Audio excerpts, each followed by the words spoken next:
Bonjour encore l'Église chrétienne d'Edmundston et nous sommes ici via vidéo avec vous dans votre foyer encore une fois. J'espère que vous avez votre tasse de thé ou votre café avec vous. Moi, j'en ai pas, mais on va en prendre plus tard. Juste une couple de choses que j'aimerais vous annoncer premièrement concernant les APDC, les Assemblées Pentecôte du Canada, nous demandent à les joindre dans la prière, une prière globale, une prière mondiale, de ce que, au travers le monde entier, beaucoup d'églises, pas juste les APDC, mais autres églises, autres dénominations, se joindre ensemble pour prier afin que Dieu mette sa main avec qu'est-ce qu'on passe au travers maintenant avec la virus Corona.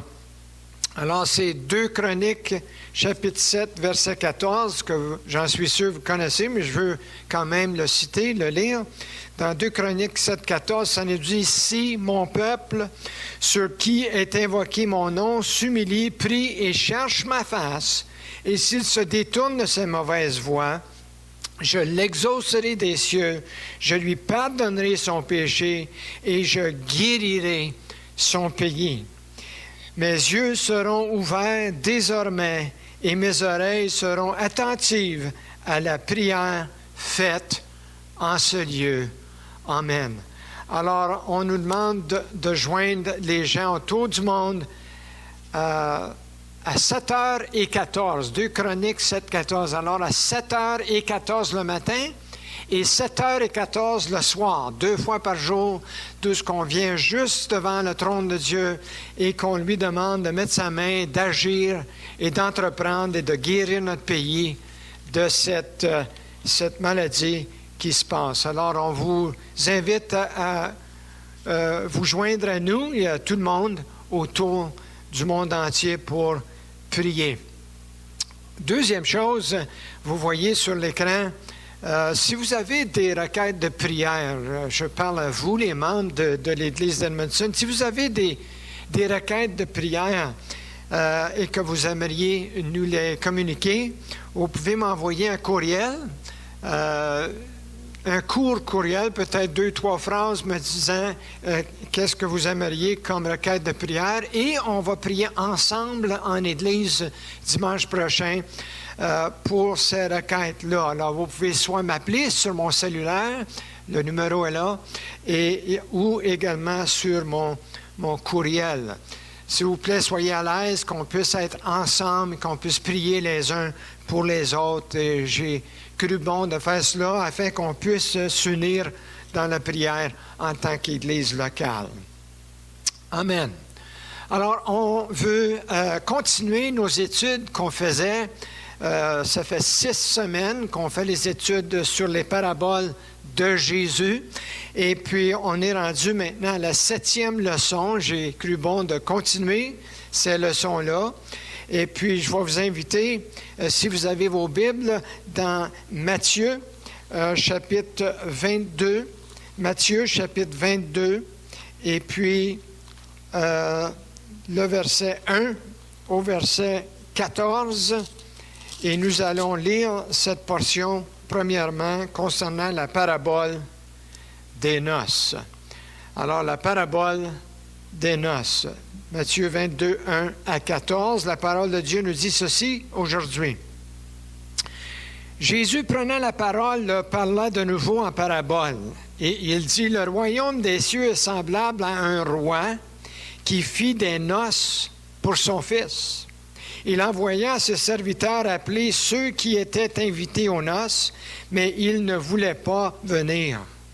Il envoya encore d'autres serviteurs en disant, « Dites aux conviés, voici, j'ai préparé mon festin, mes bœufs et mes bêtes grasses sont tués, tout est prêt, venez aux noces. » Mais sans s'inquiéter de l'invitation, ils s'en allèrent, celui-ci à son champ, celui-là à son trafic, et les autres se saisirent des serviteurs, les outragèrent et les tuèrent.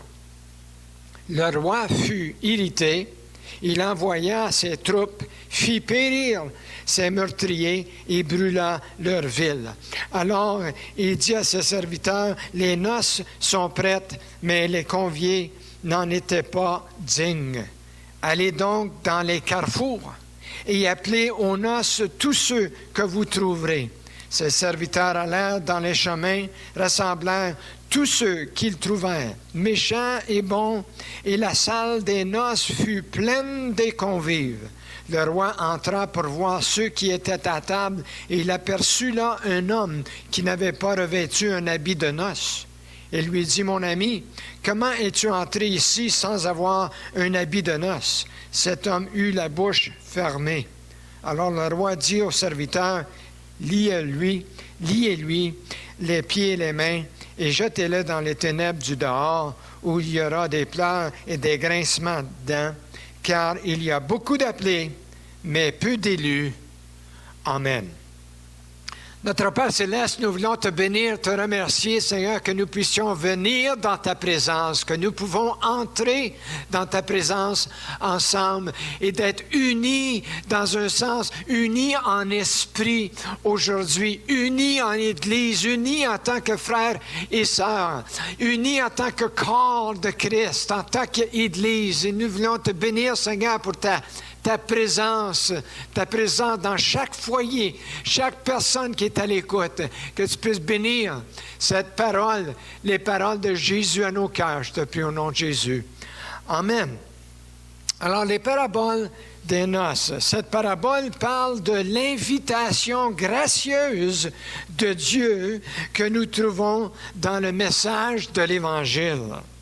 Il nous montre comment certains gens réagissent avec indifférence et avec arrogance. Il nous montre comment certains gens assis essaient d'entrer dans la présence du roi. Ils essaient d'aller et de venir dans la présence du roi sans avoir un habit de noces qui représente, comme vous savez, la justice du Seigneur, la justice de Christ, et que leur fin sera l'enfer. C'est certainement sage d'apprendre les enseignements du Seigneur Jésus-Christ. Cette parabole est aussi dans Luc, chapitre 14, et versets 15 à 24. Je vais référer à cette portion un petit peu plus tard, parce que cette portion nous donne plus de détails sur cette parabole, sur les excuses pour refuser l'invitation du roi dans cette parabole. Mais la première chose, c'est que ceux qui refusa l'invitation, c'est le premier point, c'était un grand insulte à cette époque-là, d'ailleurs aujourd'hui aussi, de refuser les serviteurs qui ont été envoyés pour donner et passer les invitations. C'était de déshonorer le roi. C'était de déshonorer son fils. C'était de déshonorer même les serviteurs. Alors le roi envoie d'autres serviteurs pour répéter l'invitation encore une fois, mais c'était encore refusé. Mais cette fois-là, c'était pire parce qu'ils ont maltraité les messagers et même, ça nous dit qu'ils les ont tués. Le roi ensuite envoie son armée pour les détruire et il invite d'autres gens à venir aux noces. L'explication, naturellement, est claire. Le roi, c'est Dieu le Père. Assis sur son trône, il règne. Le Fils, c'est le Fils de Dieu. Les messagers, ce sont les prophètes de l'Ancien Testament et également les premiers prédicateurs, comme par exemple Jean-Baptiste. Et alors les noces, c'est le festin des noces de l'agneau, que nous allons, toute l'Église, ceux qui appartiennent à Christ, nous allons avoir un jour, très bientôt, un festin qui s'appelle le festin des noces de l'agneau. Alors qu'est-ce que Jésus parle de cela? Les premiers à recevoir le message de l'Évangile étaient les Juifs, naturellement. Et ceux qui ont accepté étaient les gentils. Cela est aussi enseigné dans Jean, chapitre 1, versets 11 et 12, qui dit « Elle est venue chez les siens ne l'ont point reçue, c'est-à-dire les Juifs. Mais à tous ceux qui l'ont reçu, c'est vous et moi, à tous ceux qui l'ont reçu, à ceux qui croient en son nom, elle a donné le pouvoir de devenir des enfants de Dieu. » Alléluia! Quel merveilleux miracle! Cette parabole démontre qu'Israël a rejeté le Messie. Nous voyons la même chose dans la parabole du fils prodigue qu'on a déjà étudié. Le fils aîné représente Israël et inclut les gens qui ont ce même esprit. Également, les ouvriers engagés dans la vigne étaient engagés de bonne heure, mais ont été payés le même salaire que les autres. L'élément unique ici dans cette parabole est le refus volontaire de l'invitation. Ce n'est pas qu'ils ne pouvaient pas venir aux noces, mais qu'ils refusaient, carrément refusaient de venir. Leur raison pour refuser n'est pas donnée ici dans les Écritures, mais la façon dont ils les ont traités, c'est évident. S'ils ont traité les messagers de cette façon-là, imaginez ce qu'ils ressentaient pour le roi. Les gens haïssaient le roi. Mais Jésus, lui, aspirait à avoir une réponse favorable d'eux autres. Il aspirait, il voulait avoir une réponse d'eux autres. Il pleurait pour avoir cette réponse. Et dans Matthieu 23, il dit « Jérusalem, Jérusalem, qui tue les prophètes et qui lapide ceux qui te sont envoyés. Combien de fois ai-je voulu rassembler tes enfants comme une poule rassemble ses poussins sous ses ailes, et vous ne l'avez pas voulu. » Vous pouvez ressentir le cœur de Jésus là. Notez qu'ils ont littéralement tué le Christ. Et alors, dans Actes chapitre 7, ça nous dit « Lequel des prophètes, vos pères, n'ont-ils pas persécuté? » Ils ont tué ceux qui annonçaient d'avance la venue du juste, que vous avez livré maintenant et dont vous avez été leur meurtrier, vous qui avez reçu la loi d'après des commandements d'anges et qui ne l'avez point gardée. C'est clair et précis. Aujourd'hui, naturellement, on ne tue pas des prophètes, pas dans ce pays en tout cas, mais le même esprit est présent parmi nous et certainement que le Seigneur est méprisé. Le grand prédicateur américain Charles A. Spurgeon a prêché sur cette parabole. On nous dit qu'il a prêché 7 sermons seulement sur cette parabole. Et j'aimerais citer juste une chose qu'il disait à propos de cette parabole. Il dit « Le même esprit est trouvé aujourd'hui parmi la nouvelle génération. Ils ont eu des parents pieux et dévoués. Ils ont entendu l'Évangile maintes fois, mais alors ils refusent de venir. Que ce soit d'une manière ou d'une autre, ils refusent. Que ce soit l'ancien pasteur ou un nouveau pasteur, il n'y a pas de différence. Ce qu'ils ont besoin, ce n'est pas une nouvelle manière d'entendre, mais c'est un nouveau cœur. Et Spurgeon, naturellement, avait entièrement raison. Certains gens se font des excuses, comme on voit dans cette parabole, comme j'ai mentionné peut-être dans Luc, chapitre 14 et verset 18. Ça nous dit ceci, verset, Luc 14, verset 18, ça nous dit ceci. Écoutez, ça nous dit, mais tous unanimement se mirent à s'excuser. Le premier lui dit, j'ai acheté un champ, je suis obligé d'aller le voir. Excuse-moi, je te prie. Un autre dit, j'ai acheté 5 paires de bœufs et je vais les essayer. Excuse-moi, je te prie. Un autre dit, je viens de me marier et c'est pourquoi je ne puis aller. Les excuses. Beaucoup d'excuses, beaucoup d'excuses.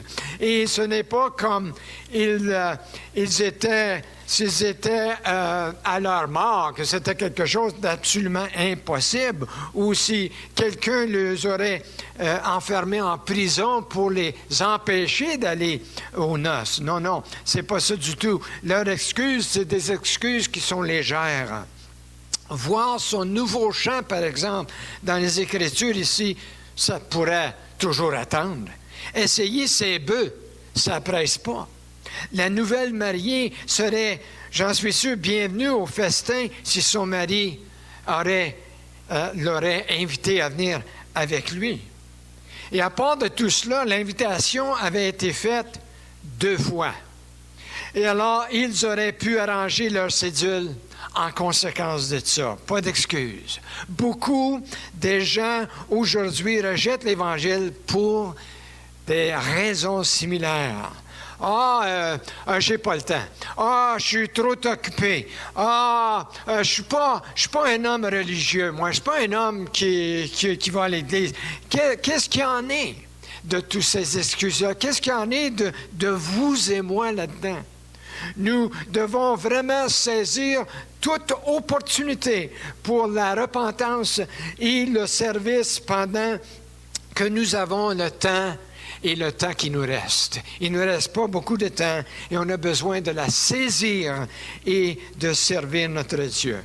Et alors, la première chose, c'est qu'ils refusaient, ces gens-là refusant l'invitation, comme j'ai dit, qui représentait les Juifs, mais qui représentent le même esprit aujourd'hui, des gens qui refusent. Deuxièmement, ceux qui ont accepté l'invitation. La première partie de la parabole parle de ceux qui ont refusé, mais cette deuxième partie parle de ceux qui ont accepté. Et alors, le roi a dit à ses serviteurs d'aller et inviter tous ceux que vous trouverez. Maintenant, les barrières sont ouvertes, les portes sont ouvertes, et c'est pour tout le monde maintenant. Et le message est là, l'invitation est placée là pour tout le monde.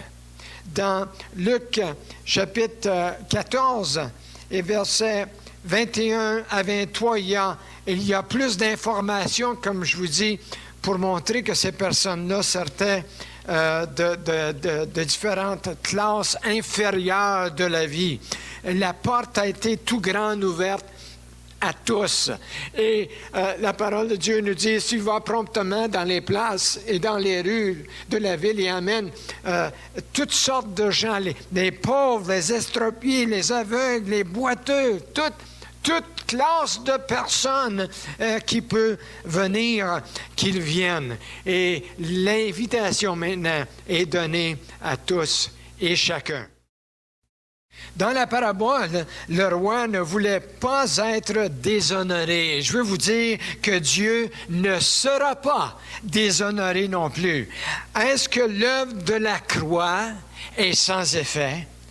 Jésus a-t-il mouru en vain pour rien ou pour peut-être? Ressuscité, est-ce que Christ a ressuscité en vain? Eh bien, c'est un fort non, certainement non. Dieu doit être honoré et Dieu va être honoré. Jésus est efficace dans son œuvre. Il est efficace pour sauver quiconque. Qu'est-ce que Jésus a dit? Jésus a dit, je ne mettrai pas dehors celui qui vient à moi. Dieu est honoré aujourd'hui. Il y a beaucoup de gens qui veulent rejeter, mais je veux vous dire, autour du monde entier, il y a des gens, à l'instant même, comme vous et moi, qui honorent leur Dieu et remercient Dieu pour ce qu'il fait et ce qu'il va faire dans le futur. Vous dites, comment est-il honoré? Bien, dans la parabole, ceux qui ont été aux noces étaient très reconnaissants, croyez-moi. Plus que la gang de riches qui ont refusé. les riches avaient un festin, on peut dire, à tous les soirs de leur vie. C'était des riches, c'était des gens qui avaient tout ce qu'ils voulaient. Mais ces gens-là, les pauvres, les estropiés, les aveugles, les boiteux, toutes les classes de gens, toutes les sortes de gens qu'on peut avoir, eux autres, je peux vous dire, ils étaient extrêmement reconnaissants. Merci, ils disaient merci, merci pour l'invitation. Et les gens, mais les riches, eux autres, disaient, on n'a pas besoin de ça. Merci, mais non merci. On est bien comme qu'on est, mais les pauvres avaient complètement une autre attitude. Les autres disaient, oh, merci, je suis dans un palais ici, je mange à la table du roi. Imaginez ça, longue vie au roi, long live the king, on dit en anglais, bénédiction sur le prince et son épouse. Et alors, ils étaient très, très, très reconnaissants. Êtes-vous reconnaissant? J'en suis sûr que si vous avez compris le message de l'Évangile, vous êtes un d'entre ceux qui sont tellement heureux d'avoir accepté l'invitation et de venir au festin. Il y avait beaucoup de joie avec eux qu'avec ceux qui étaient les orgueilleux, les premiers qui ont rejeté. Eux autres étaient comme, je ne sais pas comment on appelle ça en français, mais le starch qu'on faisait anciennement, qu'on mettait sur les collets des chemises, puis pour qu'on soit, ça a l'air propre, mais ça paraît comme on est raide. Et puis, ces orgueilleux, c'était peut-être comme ça, mais ces pauvres-là avaient beaucoup de plaisir et se réjouissaient comme cette famille se réjouit du festin et étaient tellement reconnaissants. Bien, ça me fait penser, peut-être je peux vous poser la question, souvenez-vous du jour de votre salut? Souvenez-vous de la façon que vous vous ressentiez lorsque le Seigneur a ouvert vos yeux spirituels, vous avez compris, et la joie qui a inondé votre cœur. Comment est-ce que vous vous ressentiez à ce moment-là? Ce n'était pas un événement ordinaire. Oh non, non, non, jamais. Il vous a lavé, il vous a pardonné, il vous a revêtu. Il vous a nourri et il vous a invité à manger à sa table. Quel banquet c'était à ce moment-là.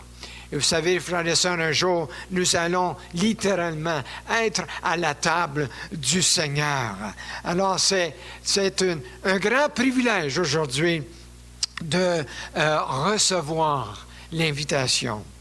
Alors, la première chose, on a regardé ceux qui ont refusé l'invitation et deuxièmement, ceux qui ont accepté l'invitation. Et la troisième, dernière chose, c'est, on dirait que la parabole finit ici, mais elle ne finit pas parce qu'il y a un homme qui entre dans les noces, mais il n'y a pas d'habit de noces.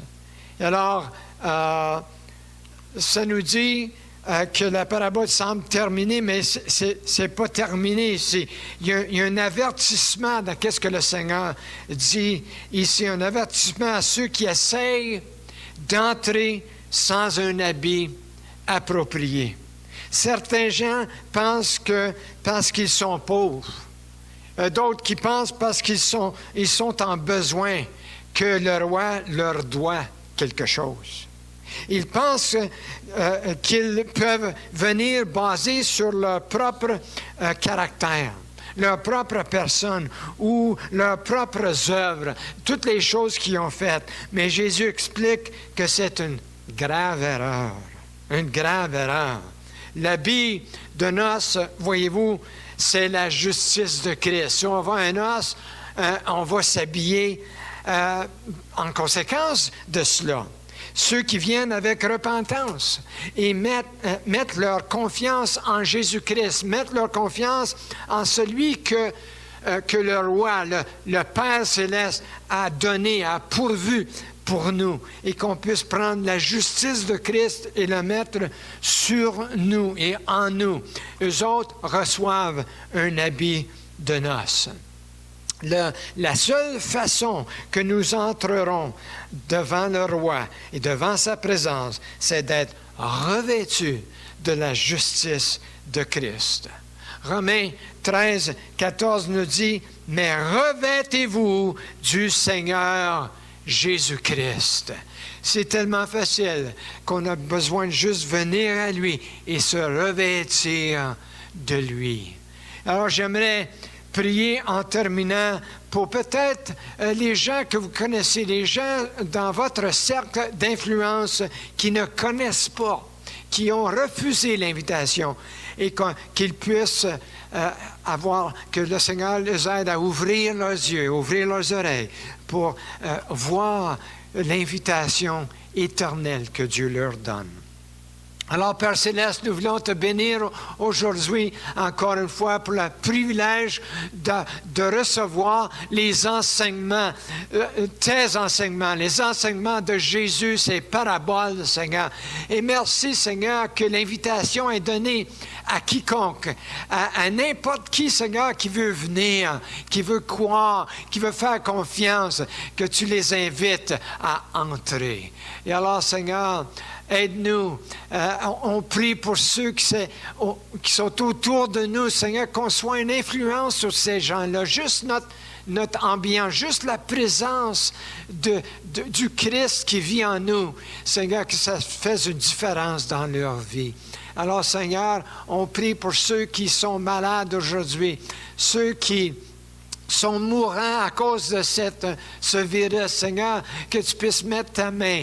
Et je prie, Seigneur, pour l'Église. Je prie pour l'Église chrétienne d'Edmundston. Je prie pour toutes les églises chrétiennes. Je prie pour tout le peuple de Dieu, Seigneur, que tu puisses mettre ta main de protection sur eux. Et ceux qui sont malades, que tu puisses mettre ta main de guérison sur eux. Merci, Seigneur, pour qu'est-ce que tu fais, qu'est-ce que tu vas faire. Et Seigneur, nous sommes sans crainte.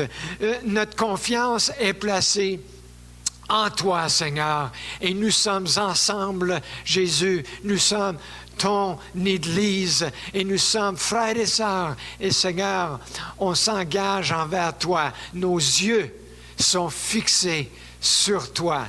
Merci, Seigneur Jésus, pour qu'est-ce que tu vas faire.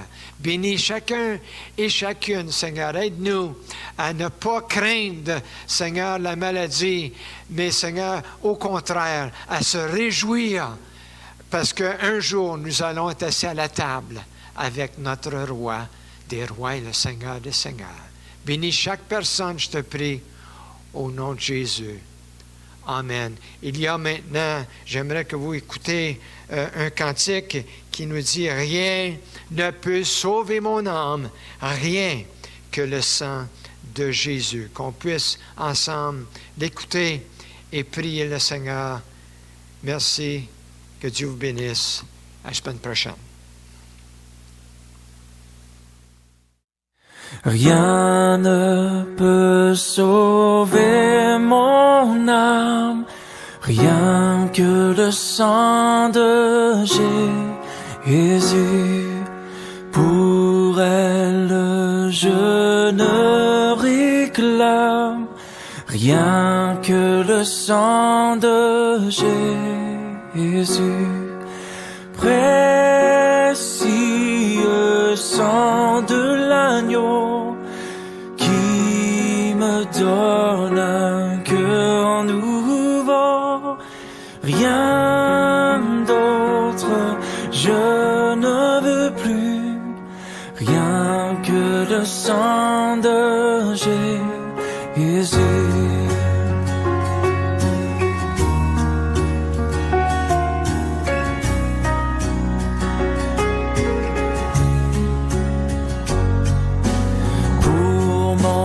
Pardon, je ne vois rien que le sang de Jésus. Pour mon salut, je ne crois rien que le sang de Jésus. Précieux sang de l'agneau qui me donne un cœur nouveau. Rien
sang de Jésus.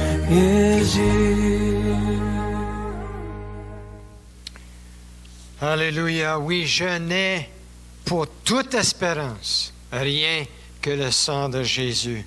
Pour appui, pour confiance, rien que le sang de Jésus.